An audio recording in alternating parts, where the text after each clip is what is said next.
ദുൽഖർ ഉൾപ്പെടെയുള്ള സിനിമാ നടന്മാരുടെ വീടുകളിൽ കസ്റ്റംസിന്റെ ഇഡിയുടെ റെയ്ഡ് നടന്നുകൊണ്ടിരിക്കുകയാണ്. ഇന്ന് രാവിലെ 6 മണി മുതലാണ് റെയ്ഡ് തുടങ്ങിയത്. 17 സ്ഥലങ്ങളിലാണ് ഇഡിയും കസ്റ്റംസും ജോയിന്റ് ആയിട്ട് റെയ്ഡ് നടക്കുന്നത്.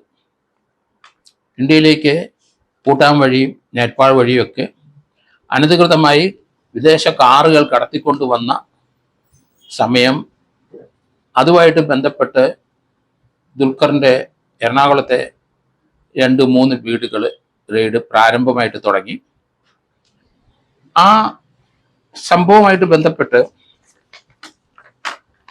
അമ്പത് ചക്കാലക്കൽ എന്നൊരു കാർ വിൽപ്പനക്കാരൻ, സിനിമാ നടൻ വിജേഷ് വർഗീസ് എന്നിവരുടെ വിദേശ രാജ്യങ്ങളിൽ നിന്ന് അയാൾ വിദേശ വിനിമയം ലംഘിച്ച് പല കാറുകളും കൊണ്ടുവന്നതായിട്ട് വിവരത്തിൻ്റെ അടിസ്ഥാനത്തിലാണ് കസ്റ്റംസും ഇഡിയും ഇപ്പോൾ റെയ്ഡ് നടന്നുകൊണ്ടിരിക്കുന്നത്. മമ്മൂട്ടിയുടെ വസതിയിലും ചെന്നൈയിലും, പൃഥ്വിരാജിൻ്റെ വസതിയിലും ദുൽഖറിൻ്റെ വസതിയിലും ഒക്കെ റെയ്ഡ് നടക്കുകയാണ്. 17 സ്ഥലത്തെ റെയ്ഡിന് ചെയ്യുന്നതിൻ്റെ ഉദ്ദേശം 2 മേജർ കുറ്റങ്ങളാണ് ഈ സിനിമാ നടന്മാർ നടത്തിയിരിക്കുന്നത്. ഒന്ന്, വിദേശങ്ങളിൽ നിന്ന് കാറുകൾ ഇമ്പോർട്ട് ചെയ്ത് അനധികൃതമായി ഭൂട്ടാനിൽ കൂടെ കടത്തിക്കൊണ്ടുവന്ന് അത് ഇവരുടെ പല വീടുകളിലും, കോട്ടയം, എറണാകുളം, ചെന്നൈ അങ്ങനെയുള്ള പല സ്ഥലങ്ങളിൽ വാങ്ങിച്ചു കൂട്ടിയിരിക്കുന്ന വീടുകളിൽ ഈ വിദേശ വാഹനങ്ങൾ ഡംപ് ചെയ്തിരിക്കുകയാണ്. ദുൽഖറിൻ്റെ ഒരു വാഹനം തുടക്കത്തിലെ പിടിച്ചപ്പം അത് ചാടിക്കേറി ഹൈക്കോടതിയിൽ വാഹനം വിട്ടുകിട്ടുന്നതിന് വേണ്ടി ഒരു കേസ് ഫയൽ ചെയ്തു. അതൊരു തുടക്കമായിരുന്നു എന്ന് നമുക്കറിയാം. കാരണം ആ വാഹനം കൊണ്ടുവന്ന വഴി ഭൂട്ടാൻ വഴി അനധികൃതമായി ഇന്ത്യയിലേക്ക് കടത്തിയതാണെന്ന് വന്നിട്ടുണ്ട്. അതോടുകൂടിയാണ് ഞാൻ ഉൾപ്പെടെയുള്ള ആൾക്കാർ പറഞ്ഞത് ദുൽഖർ വെട്ടിലാണ്, അത് പലർക്കും പിടിച്ചില്ല. പക്ഷേ ദുൽഖറിൻ്റെ ആ നീക്കം ശരിയായില്ല. ഹൈക്കോടതി ഇപ്പോൾ പറഞ്ഞിരിക്കുന്നത് അതിൻ്റെ പരിശോധനയൊക്കെ പൂർത്തിയാക്കി 2 ആഴ്ചക്കകം വിട്ടുകൊടുക്കാൻ കഴിയുമോ എന്ന് പരിശോധിക്കണമെന്നാണ്. പക്ഷേ ഹൈക്കോടതിയിലെ മറ്റു വാഹനങ്ങളുടെ കാര്യങ്ങൾ മറച്ചു വെച്ചു എന്ന് തന്നെയാണ് എനിക്ക് തോന്നുന്നത്. ധാരാളം വാഹനങ്ങൾ അനധികൃതമായി ഇന്ത്യയിലേക്ക് കടത്തി വിദേശ രാജ്യങ്ങളിലെ വാഹനങ്ങളാണ്, വില കൂടിയ വലിയ വിലയുള്ള കാറുകളാണ്.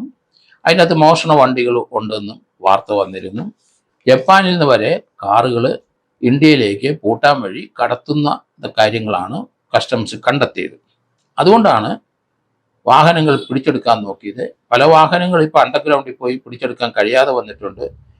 പല വാഹനങ്ങളും പൊളിച്ചു കളഞ്ഞു എന്നാണ് മനസ്സിലാകുന്നത്. നമുക്ക് ഇപ്പോൾ ഇത് പരിശോധിക്കുമ്പോൾ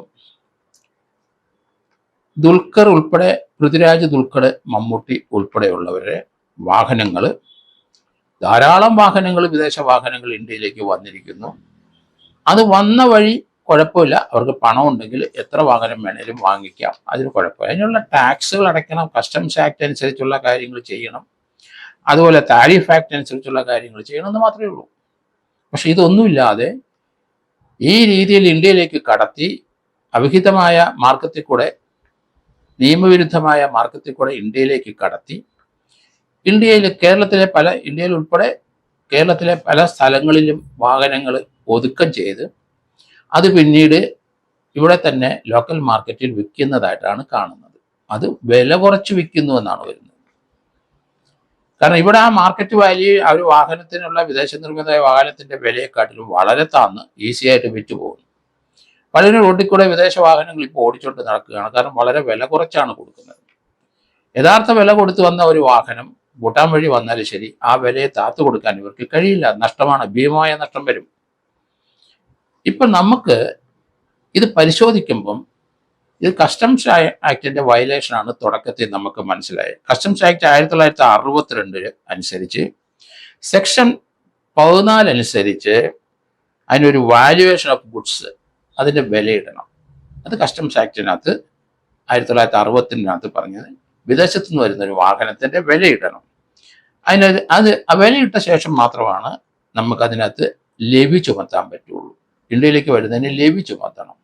ലെവി ചുമത്തത് മാത്രമല്ല, അതിനകത്ത് താരിഫ് അടയ്ക്കാനുണ്ട്.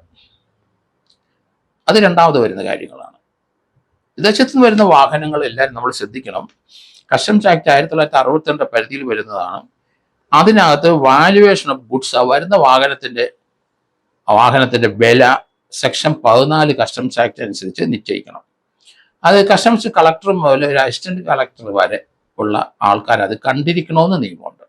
അതിന് കീഴക്കടയിലുള്ള ജോലിക്കാർ കണ്ട് ഒരു ഡ്യൂട്ടി അടിച്ചാൽ നിയമവിരുദ്ധം തന്നെ. കസ്റ്റംസ് ആക്ടിലെ കസ്റ്റംസ് കളക്ടർ വരെ, ഡെപ്യൂട്ടി കളക്ടർ, അസിസ്റ്റന്റ് കളക്ടർ, അങ്ങനെയുള്ള ഏറ്റവും താഴെക്കടയിലുള്ള കസ്റ്റംസ് ഓഫീസർ അസിസ്റ്റന്റ് കളക്ടറാണ്. പുള്ളിയെങ്കിലും കണ്ടിരിക്കണം. വിദേശത്ത് നിന്ന് ഏത് സാധനം വന്നാലും ശരി ആ ഗുഡ്സ് കണ്ടിരിക്കണമെന്ന് നിയമമുണ്ട്. വാല്യുവേഷൻ ഓഫ് ഗുഡ്സ് അതിന് ഒരു വാല്യുവേഷൻ ഇടണം. അത് സെക്ഷൻ 14 പ്രകാരം ആ വന്ന വണ്ടിക്ക് 50 ലക്ഷം രൂപ വിലയുണ്ടെന്നുള്ള വാല്യുവേഷൻ ഇടണം. അതുകൂടെ ആ വാല്യുവേഷൻ ഇട്ട് കഴിഞ്ഞാൽ നമുക്ക് അതിന്റെ താരിഫ് ലെവി എത്രയാണെന്ന് കണ്ടെത്താൻ കഴിയുള്ളൂ. അത് കസ്റ്റംസ് താരിഫ് ആക്ട് ഉണ്ട് 1975 പ്രകാരം. ആ നിയമപ്രകാരം താരിഫ് നിശ്ചയിക്കണം. ഇതുകൂടാതെ GAT എന്ന് പറഞ്ഞ് GATT, അത് വേൾഡിലെ പല ഓർഗനൈസേഷനും പല രാജ്യങ്ങളും ചേർന്നുണ്ടാക്കിയ GATT അതും ഇമ്പോസ് ചെയ്യണം. ഇത്തരം കാര്യങ്ങൾ ചെയ്തെങ്കിലേ ഒരു വണ്ടി ഇന്ത്യയിലേക്ക് എത്താൻ കഴിയുള്ളൂ. അതോടൊപ്പം തന്നെ മറ്റുള്ള ഫോർമാലിറ്റി മോട്ടോർ വെഹിക്കിളിൻ്റെ എല്ലാം നടത്തുകയും ചെയ്യണം. വിദേശത്ത് നിന്ന് ഏത് വാഹനവും നമുക്ക് ഇമ്പോർട്ട് ചെയ്യാം. പക്ഷേ സെക്ഷൻ 3(2) പ്രകാരം, കസ്റ്റംസ് ആക്ട് പ്രകാരം അതിന് താരിഫ് തീർച്ചയായിട്ടും നിശ്ചയിക്കണം. GATT നിശ്ചയിക്കണം. വാഹനത്തിൻ്റെ വാല്യുവേഷൻ നടത്തണം. ഇങ്ങനെ 3-4 കാര്യങ്ങൾ നമ്മൾ ചെയ്യണം. കസ്റ്റംസ് ആക്ട് 15 പ്രകാരം അതിൻ്റെ എൻട്രി പോയിന്റിൽ തന്നെ ഇത് നിശ്ചയിക്കണമെന്നുണ്ട്. എന്ന് പറഞ്ഞാൽ ഭൂട്ടാനിൽ നിന്ന് ഇന്ത്യയിലേക്ക് വരുന്ന ആ ബോർഡറിൽ എവിടെയാണ് എൻട്രി എവിടെ വഴിയാണ് കടത്തിക്കൊണ്ട് വന്നത് അത് തീർച്ചയായിട്ടും നിശ്ചയിക്കണം. അത് അനധികൃതമായിട്ട് കടത്തിക്കൊണ്ട് വന്നാൽ അത് സ്മഗ്ലിങ്ങിൻ്റെ പരിധിയിൽ വരും. അത് തീർച്ചയായിട്ടും കുറ്റകരമാണ്. ഇതിനകത്ത് വന്നിരിക്കുന്ന വണ്ടികളിൽ ഏതെങ്കിലും വണ്ടി ഈസിയായിട്ട് കടത്തിക്കൊണ്ട് വന്നിട്ടുണ്ടെങ്കിൽ അത് കുറ്റകരമാണ്. ഇതിനകത്ത് കസ്റ്റംസ് ആക്ടിൻ്റെ ഈ വയലേഷനൊക്കെ ഉണ്ടെങ്കിൽ അതിനകത്ത് ശിക്ഷ അനുഭവിക്കേണ്ടി വരും. അത് നമുക്കറിയാം. ഇമ്പോർട്ട് വാഹനങ്ങൾ ഇന്ത്യയിലോട്ട് വരുന്നതിന് ഒത്തിരി കടമ്പകൾ കടക്കണം.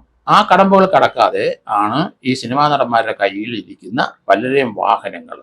അവർക്ക് അതേപ്പറ്റി യാതൊരു വിവരമില്ലെന്നാണ് എനിക്ക് തോന്നുന്നത്. അതുകൊണ്ടാണ് ഇങ്ങനെയൊക്കെയുള്ള വിദേശത്തു നിന്നുള്ള വാഹനങ്ങൾ ഇങ്ങനെ കടത്തിക്കൊണ്ടുവരുന്നത്. അതിനകത്ത് വേറൊരു പ്രശ്നം കൂടിയുണ്ട്. ഇങ്ങനെ കടത്തിക്കൊണ്ടുവരുന്ന വാഹനത്തിൻ്റെ ഇപ്പം അബുദാബി അല്ലെങ്കിൽ ജപ്പാനിൽ വന്നു കഴിഞ്ഞാൽ അവിടെ പൈസ കൊടുത്തിട്ടുണ്ടെങ്കിൽ അത് തീർച്ചയായിട്ടും കസ്റ്റംസ് ആക്ടിൻ്റെ പരിധിയിലല്ല, അത് ഇന്ത്യയുടെ ഡ്യൂട്ടിയുടെ കാര്യത്തിലും വിദേശ വിനിമയ നിയമത്തിൻ്റെ കാര്യത്തിലും പ്രശ്നങ്ങളാണ്. അപ്പോൾ അതുകൊണ്ടാണ് ED ഇപ്പം രംഗത്ത് വന്നിരിക്കുന്നത്. ED രംഗത്ത് വന്നു എന്ന് പറഞ്ഞപ്പം തന്നെ ഈ വാഹനങ്ങൾ വാങ്ങിക്കാനായിട്ട് അബുദാബിയിലായാലും ദുബായിലായാലും ശരി, ജപ്പാനിലായാലും ശരി, വേറെ ഏത് രാജ്യത്തായാലും ശരി, അവിടെ പണം മുടക്കിയിട്ടുണ്ടെങ്കിൽ ആ വാഹനമാണ് ഇന്ത്യയിലേക്ക് വന്നെങ്കിൽ വിദേശ വിനിമയ നിയമത്തിൻ്റെ പരിധിയിൽ അവർ വരും. ആ ഒരു ട്രാൻസാക്ഷന് ഇന്ത്യക്കാരും നടത്തിയിട്ടുണ്ടെങ്കിൽ തീർച്ചയായിട്ടും അത് കുറ്റകരം തന്നെയാണ്. അപ്പോൾ അതുകൊണ്ടാണ് ED ഇപ്പം രംഗത്ത് വന്നിരിക്കുന്നത്. വാഹനങ്ങൾ ധാരാളം ഇന്ത്യയിലേക്ക് വന്നതിൻ്റെ കണക്ക് കസ്റ്റംസിൻ്റെ കയ്യിലുണ്ട്. അതിനൊന്നും താരിഫും ഡ്യൂട്ടിയും ഗാറ്റും ഒന്നും അടച്ചിട്ടില്ല. അത് പലതും പൊളിച്ച് ഭൂട്ടാനിൽ നിന്ന് വാഹനം പൊളിച്ചിട്ട് ഇന്ത്യയിൽ വന്ന് അസംബിൾ ചെയ്ത് ബോർഡറിലുള്ള 2-3 RTO ഓഫീസുകളിൽ അത് രജിസ്റ്റർ ചെയ്ത് പണം കൊടുത്ത് രജിസ്റ്റർ ചെയ്ത് അങ്ങനെ കിടത്തി 1-2 കൈമാറ്റം ചെയ്ത് ആ വാഹനം ഇന്ത്യയിൽ റെഗുലറായിട്ട് പോകുന്ന കാഴ്ചയാണ് നമ്മൾ കാണുന്നത്. അതാണ് ഇപ്പം പിടിവന്നിരിക്കുന്നത്. അത് കൊണ്ട് ഈ വാഹനം വാങ്ങിച്ചവരും ആ സിനിമാ നടന്മാരും എല്ലാവരും കുഴപ്പത്തിൽ തന്നെ എന്നാണ് പറയുന്നത്.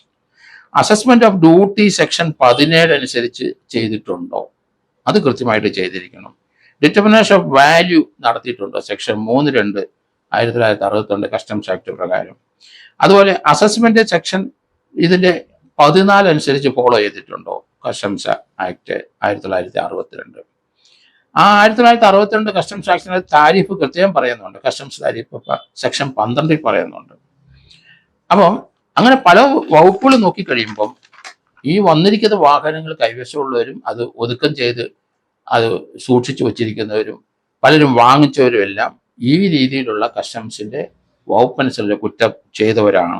അപ്പൊ അങ്ങനെ വന്നു കഴിഞ്ഞാൽ customs act section 45 custody of imported വാഹനങ്ങൾ പിടിച്ചെടുക്കാൻ ഇവിടുത്തെ കസ്റ്റംസിന് അധികാരമുണ്ട്. അങ്ങനെയാണ് ദുൽഖർ ഉൾപ്പെടെയുള്ളവരുടെ വാഹനങ്ങൾ പിടിച്ചെടുത്തിരിക്കുന്നത്. അതിനകത്ത് ഈ ഫോർമാലിറ്റികളെല്ലാം പാലിച്ചിട്ടുണ്ടോ, പാലിച്ചിട്ടില്ലെങ്കിൽ വാഹനം പിടിച്ചെടുക്കുന്നത് സെക്ഷൻ 45 പ്രകാരമാണ്. കസ്റ്റംസ് ആക്ട് 1962 സെക്ഷൻ 45 പ്രകാരം പിടിച്ചെടുക്കാനുള്ള അധികാരം കസ്റ്റംസിനുണ്ട്. അങ്ങനെ പിടിച്ചെടുത്തതാണ് ദുൽഖറിന്റെ മറ്റ്. അത് റിലീസ് ചെയ്യണമെന്ന് ഹൈക്കോടതി പറഞ്ഞിട്ടുണ്ടെങ്കിൽ ആ വാഹനം 2 ആഴ്ചക്കകം വിടണമെന്ന് ഹൈക്കോടതി പറഞ്ഞിട്ടുണ്ടെങ്കിൽ ഒരു വാഹനം തന്നെയല്ല, പല വാഹനങ്ങളും സമാധാനം ബോധിപ്പിക്കാനുണ്ട്. ഈ ഒരു വാഹനത്തിന്റെ കാര്യം മാത്രമേ ഉള്ളൂ എങ്കിൽ അത് ഫോർമലായിട്ട് ഡ്യൂട്ടി ഇത്ര ലക്ഷം രൂപ അടച്ചിട്ട് അത് കെട്ടിവെച്ചിട്ട് വാഹനം റിലീസ് ചെയ്ത് കൊടുക്കാനുള്ള സൗകര്യം ചിലപ്പം കസ്റ്റംസ് ചെയ്തെന്ന് വരും. ഇതിനകത്ത് സെക്ഷൻ 132 കസ്റ്റംസ് ആക്ട് പ്രകാരം ഒരു ഫോൾസ് ഡിക്ലറേഷൻ നടന്നിരിക്കുന്നു. ഇങ്ങനെ കടത്തിക്കൊണ്ടുവന്ന വാഹനങ്ങളെല്ലാം ഫോൾസ് ഡിക്ലറേഷന്റെ പ്രകാരമാണ്. അതിനകത്ത് ഡ്യൂട്ടി എവാലുവേഷന് കൃത്യമായിട്ട് നടത്തിയിട്ടില്ല. അതുകൊണ്ട് 135 പ്രകാരം വാഹനം കോൺഫിസ്കേറ്റ് ചെയ്യുന്ന ഒപ്പം തന്നെ പെനാൽറ്റിക്കൊപ്പം തന്നെ അവരെ അറസ്റ്റ് ചെയ്യാനുള്ള സാധ്യതയും കൂടുതലാണ്. ദുൽഖറിന്റെയും അതുപോലെ മമ്മൂട്ടിയുടെയും അഹമ്മദ് ചക്കാലക്കലിന്റെയും വിജേഷ് വർഗീസിന്റെയും ചില വാഹനങ്ങളുടെ ഡീലറുടെയും വീടുകളിലൊക്കെ നടത്തിയിരിക്കുന്ന ഈ റെയ്ഡ് പ്രകാരം ഇങ്ങനെ കടത്തിക്കൊണ്ടുവന്ന വാഹനം ഒരെണ്ണം ഇപ്പം പിടിച്ചെടുത്തിട്ടുണ്ട്. സെക്ഷൻ 45 പ്രകാരം കസ്റ്റംസ് ആക്ട്. അതാണ് ഹൈക്കോടതി ഇപ്പം വിട്ടുകൊടുക്കണമെന്ന് പറഞ്ഞ്. അങ്ങനെയെങ്കിൽ ദുൽഖർ വെട്ടിലായി പോയി എന്നാണ് ഞാൻ പറയുന്നത്. കാരണം ദുൽഖറിന്റെ വാഹനം പിടിച്ചെടുത്തിട്ടുണ്ടെങ്കിൽ അത് ടാക്സ് എവേഷനാണ്, താരിഫ് എവേഷനാണ്, ഗാറ്റ് എവേഷനാണ്.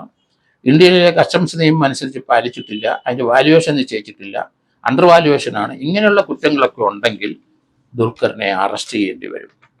അറസ്റ്റ് ചെയ്താൽ 7 വർഷം വരെ തടവ് അനുഭവിക്കുന്നതാണ് കസ്റ്റംസ് ആക്ടിന്റെ ഈ വകുപ്പ്. പെനാൽറ്റി ഉണ്ടാവും, അതേസമയത്ത് തടവ് ശിക്ഷയും ഉണ്ടാകാം. അത് കോടതി നിശ്ചയിക്കട്ടെ, എങ്ങനെയാണെന്ന് അറിയത്തില്ല. പക്ഷേ ദുൽഖറെ അറസ്റ്റ് ചെയ്യാനുള്ള സാധ്യത വളരെ കൂടുതലാണ് ഈ ഒരു വാഹനക്കടത്തിനകത്ത്. അതുപോലെ തന്നെ അതേ രീതിയിൽ തന്നെ പൃഥ്വിരാജ് ഉൾപ്പെടെയുള്ളവർ വരും. മമ്മൂട്ടിയുടെ റോൾ എന്താണെന്ന് നമുക്കറിയത്തില്ല. കാരണം അദ്ദേഹത്തിന്റെ പേരിൽ വാഹനം വന്നിട്ടുണ്ടോ, അദ്ദേഹം വാഹനം വാങ്ങിച്ചിട്ടുണ്ടോ. മറ്റൊരു കാര്യം, ഈ നടന്മാരുടെ വില വിദേശ വിനിമയം, അവിടുത്തെ വിദേശ ഫണ്ട് ഇങ്ങോട്ട് വന്നോ അങ്ങോട്ട് വന്നോ, അതൊക്കെ ED പരിശോധിക്കാൻ തുടങ്ങുന്ന ഭാഗമാണ്. അതുകൊണ്ടാണ് ജോയിന്റ് ആയിട്ടുള്ള ഒരു റെയ്ഡ് നടന്നിരിക്കുന്നത്. ഏതായാലും വാഹനം ഒന്ന് തൻ്റേതാണെന്ന് അഡ്മിറ്റ് ചെയ്ത് കഴിഞ്ഞു ദുൽഖർ. അതുകൊണ്ട് ആ ഒരു വാഹനം കൃത്യമായ ഡ്യൂട്ടി അടിക്കാതെ, താരിഫ് അടിക്കാതെ, ഗാറ്റ് ടാക്സ് അടയ്ക്കാതെയൊക്കെ വന്നിട്ടുണ്ടെങ്കിൽ അദ്ദേഹത്തിൻ്റെ വാഹനം സെക്ഷൻ 45 പ്രകാരം കസ്റ്റംസ് കോൺഫിസ്കേറ്റ് ചെയ്ത് കഴിഞ്ഞു. അടുത്ത സ്റ്റെപ്പ് ഒരു അറസ്റ്റിലേക്ക് പോകാനുള്ള സാധ്യത കൂടുതലാണ്. ഒരു വാഹനത്തിന് 100 വാഹനം ഉണ്ടെങ്കിൽ 100 അറസ്റ്റ് ചെയ്യുന്നതിനും തടസ്സമില്ല. ഓരോ വാഹനത്തിനും പ്രത്യേകം കേസ് കൊടുത്തിട്ടുണ്ടെങ്കിൽ ആ രീതിയിൽ ചിലപ്പോൾ ചെയ്യും. ധാരാളം കേസുകൾ ഇവരുടെ ഈ നടന്മാരുടെ പേരിലിട്ട് വരും. എത്ര വാഹനമുണ്ടോ അത്രയും കേസുകൾ വരും. അതുകൊണ്ടാണ് തുടക്കത്തിലെ ഞാൻ പറഞ്ഞത്, ദുൽഖർ ആദ്യം ചാടിക്കേറി ഹൈക്കോടതി വാഹനം വിട്ടുകിട്ടാൻ പോയത് ശരിയായില്ല. പല വാഹനങ്ങളും സപ്രസ് ചെയ്ത് ഒതുക്കം ചെയ്ത് കളവായിട്ട് വെച്ചിരിക്കുന്നു എന്ന് കണ്ടെത്തി 3-4 വാഹനം അതിനുശേഷം ദുൽഖറിന്റെ വസതിയിൽ നിന്നും ബുഷറിന്റെ ബന്ധുവിന്റെ ഫ്ളാറ്റിന്റെ അടിയിലുള്ള രഹസ്യമായ കാർ പാർക്കിംഗ് ഏരിയയിൽ നിന്ന് പിടിച്ചെടുത്തിട്ടുണ്ട് കസ്റ്റംസ്. ഇത് വളരെ കുരുക്കി തന്നെയാണ്. അതുകൊണ്ട് അറസ്റ്റിനുള്ള സാധ്യത വളരെ കൂടുതലാണ്.